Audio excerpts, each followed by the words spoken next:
Marikonda RTA కార్యాలయంలో internet connection లేకపోవడంతో సేవలు స్తంభించిపోయాయి. ఇక విద్యుత్ స్తంభాలకు ఉన్నటువంటి ఇంటర్నెట్ కేబుళ్లను ప్రభుత్వ ఆదేశాలతో అధికారులు తొలగించారు.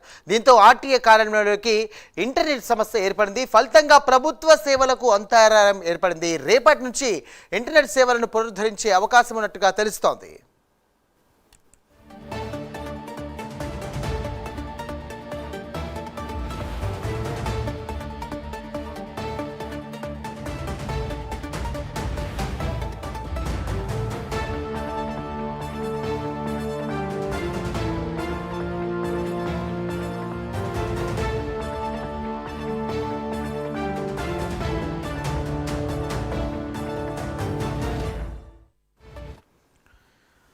రైట్, బ్రేకింగ్ చూస్తున్నాం. మరికొండ ఆర్టీఏ కార్యాలయంలో ఇంటర్నెట్ కనెక్షన్ లేకపోవడంతో సేవలు స్తంభించిపోయాయి. ఇక విద్యుత్ స్తంభాలకు ఉన్నటువంటి ఇంటర్నెట్ కేబుళ్లను ప్రభుత్వ ఆదేశాల మేరకు అధికారులు తొలగిస్తున్నారు. దీంతో ఆర్టీఏ కార్యాలయానికి ఇంటర్నెట్ సమస్య ఏర్పడింది. ఫలితంగా ప్రభుత్వ సేవలకు అంతరాయం ఏర్పడింది. రేపటి నుంచి ఇంటర్నెట్ సేవలు పునరుద్ధరించే అవకాశం ఉన్నట్లుగా తెలుస్తోంది.